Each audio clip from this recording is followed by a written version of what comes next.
Captain Eddie Castro, and you're tuned in to Woodturners 101. That's right, we sit down and talk about wood turning. We do this for specific topics, and there's no time frame or limits or anything else. It's just when I can get in here and get one done, we'll get one done. Little medical thing this week kept me backtracked. Couldn't sit down. But I'm ready to talk about things. You want to talk? Watch.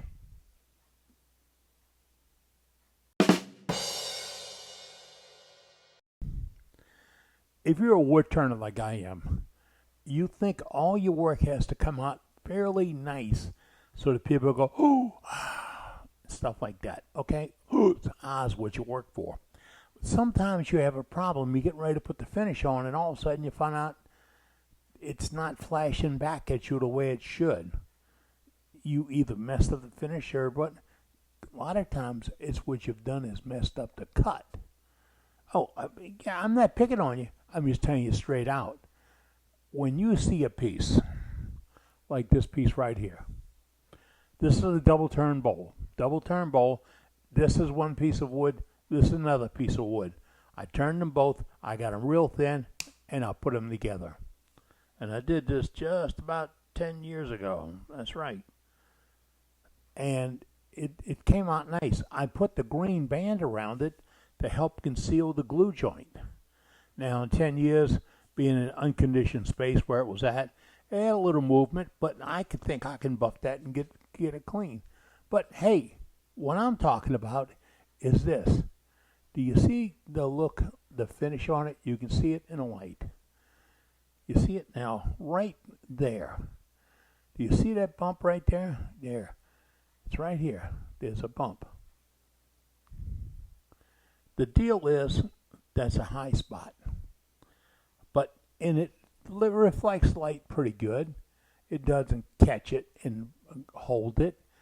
The problem when you have a dip, though, is it catches light and holds it. Whereas when it goes in, it doesn't come back straight to you. It has a different angle, which means you look like you have a dead spot or a dull spot. Getting a good crisp outside edge, even on the inside of a bowl, it happens. But on the outside edge, I can give you one tip. Let's get our pencils out and you want to rate? Make notes. Okay, I'm gonna get my pencil out. Here's my pencil. It's a number 2, made by Amazon. It is not made by Amazon. Okay, I'm going to show you how this pencil in this bowl. All right, I'll put it between my fingers and roll it around. That's all. Roll it around. I can do this while it's on the lathe when I'm turning it. And guess what? If there's a flat spot, it's going to stop. Right there. That's a flat spot. Take a look at it. It is, but it's not a dip. It's a flat spot. I can see it. Flat spots will reflect light. A dip won't. So I just roll it on here on a critical outside, and it's on a lathe. It's spinning.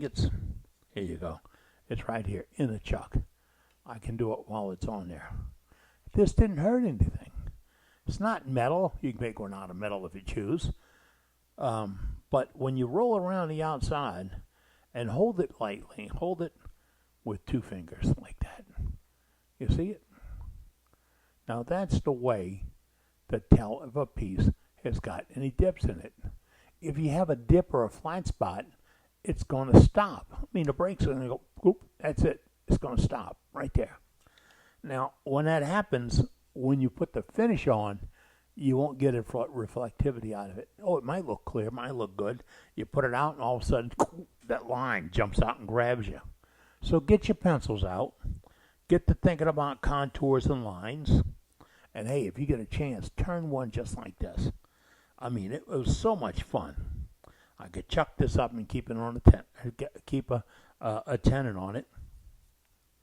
I put this one in my stronghold in a mortise. I turned this one first, and while this was still chucked, I put it in my mortise taper, my one way, and I grabbed it, and I could do the outside curve, and I could check it as I went along to see if they matched up. And I got them both. This is pretty thin. It's not paper thin, but it's pretty thin. I got them both to a nice thickness. It's very light, very fragile. I shouldn't do that. And then I put it together, and then I concealed the crack with a little paint. Now, you don't have to do that. What I was hiding was the fact that I didn't get a good grain match. And I couldn't because of the way I cut the piece. Cut it the wrong way. Okay. This should have been over here. Or something like that. Well, it happens. Well, don't let a flat spot ruin your work. Check it with a pencil.